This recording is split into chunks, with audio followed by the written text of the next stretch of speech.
Have you ever noticed how every video about Trench Crusade starts out with a weighty and somber explanation of the setting? I'm Chris, this is Offbeat Builds, and today we're kitbashing heretics. Let's start things off with the Trooper, using the Wargames Atlantic Le Grognard kit as a starting point. These are pretty much perfect as they are, but I do like to make things difficult for myself, so I cut the poor soul in twain in order to make room for an armoured torso from the Wargames Atlantic City Guard sprue. Any suggestion that I only did this for the cape is frankly outrageous. While I apply a chain belt to hide the join, it's worth pointing out that most of the kits that I'm using in today's video are available as individual sprues, which is a welcome change from the norm. Anyway, the rifle and helmet are from another Wargames Atlantic set, some late war Germans to be precise, and I promise the video isn't sponsored by them, but I admit it does look a bit sus at this stage. Anyway, as the old saying goes, the gas masked head wouldn't fit properly without a bit of alteration to the collar, and the Frankensteinian bolts on the helmet were consigned to the scrap heap before the head found its home in the usual spot. This torch from the City Guard sprue was crying out for some ditch adventure action, as were these manacles from the Frostgrave Cultist 2 sprue. Now I'm saying that out loud, I think I'll probably need to list all the parts for each build at the end, which apparently is now. Well, they're pretty neat. Not a bad start, I think. Anyway, I'll just vamp for a few seconds while you take in the graphic information that editing Chris will definitely remember to put on the screen. Got it? Right, let's build a headless singer. I wanted to stick pretty close to the original concept art for the chorister because it's, well, basically perfect. But my warband's got a leather coat thing going on, so I finally broke out my emergency Necromunda Deluxe sprue. The shoulder pads needed to go, mainly to facilitate the use of regular, human-sized arms, rather than the delightfully creepy noodles supplied for the Delac folk. This one came from the Frostgrave Magician set, but it's really nothing special, it just had the pose I wanted and was in my line of sight. A deranged-looking head was selected from the Frostgrave Cultist 2 frame and drilled to accommodate some wire hair. Said hair was braided from some very fine 0.2mm jewellery wire to form a loose clump and glued in place atop the skull to form some kind of human pineapple. This could then be glued in place underneath the hand to achieve that all-important man holding his own head thing that the chorister's got going for him.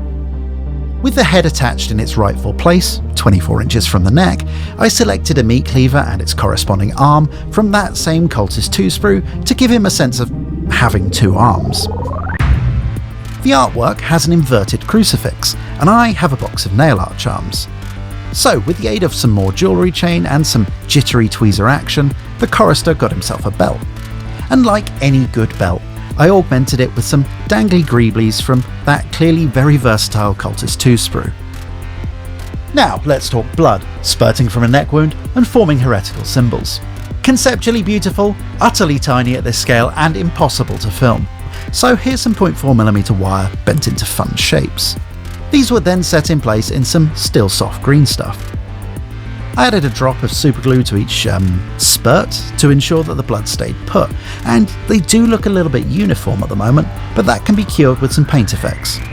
Speaking of which, I'm pretty happy with that. The tall, alien-esque Delac bodies have a nice otherworldly quality to them that I think hits the mark here, which is all very well and good, but what about a dog? A lean, mean canine killing machine. Nope, I'm making a brutish bulldog. I've had a gore beast from the Age of Sigmar Slaves to Darkness chariot in my bits box for years now, and I think it'll do the trick. Step 1 is to get rid of the Moorcock stars since they scream Warhammer. This is nice and easy with a sharp blade and a profound indifference to the concept of your blood being on the inside of your body. The resultant mess was cleaned up with a bit of scraping and some of that friendly friction that I've neglected to mention for a while. The demon face on the knee, or Neiman face as it definitely shouldn't be called, was attacked with a grinding bit in a rotary tool. Once the bolt was removed, I used the same tool to stipple in a pattern that resembled hammered metal, thereby negating the need to worry about any sort of complicated and boring cleanup. The rest of the body went together as the designers intended, save for the chariot's yoke, which was cut away for obvious reasons. And to tie the various armoured plates together thematically, the shoulders got the same treatment from the weapon of mass dentistry. Clearly, the face needed to go, so it met its fate at the teeth of the razor saw. Now the Warwolf has a sharp mechanical boat race, so after careful consideration, I shamelessly stole an idea from Adrian from Tabletop Titans because he basically nailed the brief. My Orc Death Dread buzzsaw was blended into the neck with some standard issue green stuff, and the patterning from the skin was actually really easy to translate onto the newly sculpted section, which was a nice surprise. Since chain had become a bit of a thematic element on the other models, I thought my Assault Pup should probably also get the Mr. T treatment, and the paint treatment. I really like this guy. He's got a sort of hulking malevolence about him that isn't even undermined by his egregious nipple horns. If you're doing your own artillery witch, then don't use this model. I bought this ridiculously expensive box for another project, and I'm using as many parts as I can. So, Saint Sylvana fit the bill. She's in a, let's just call it leather robe, and the core pose of the model lends itself to the whole summoning bombs from the depths of hell shtick.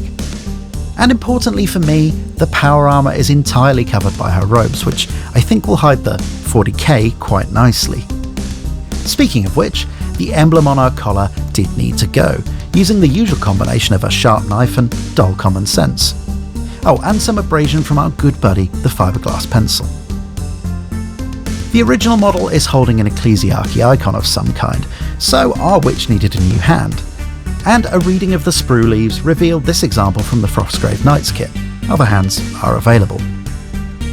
Now, here's a lesson in lumpy sprue goo, or I should say, after a while the cement portion of this filler does start to evaporate and leaves your goo too gooey. No panic though, this can be revived if you've already got it on the model with an application of more liquid cement to smooth things out.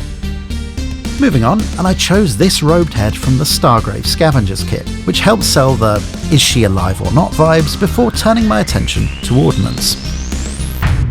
Bombs are basically tubes with balls on the end, is a sentence that definitely won't come back to haunt me. In this case, my balls are wooden beads, which I painstakingly slit in half using a razor saw, which is about as much fun as it sounds. My freshly bifurcated beads were glued to some appropriately sized styrene tube using some CA glue, after which I connected the whole thing together with some 2.5mm brass rod. This would provide strength, especially in the fin assembly, and provide a mounting solution for the soon-to-be floating infernal explosive.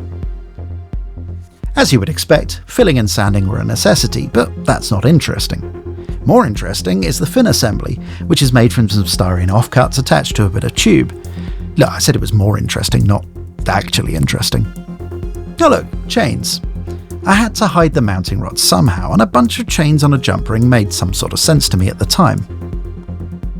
Anyway, it's drill a hole in a cloak o'clock, because just as the prophecy foretold, the bomb bone's connected to the mounting rod, the mounting rod's connected to the cloak bone.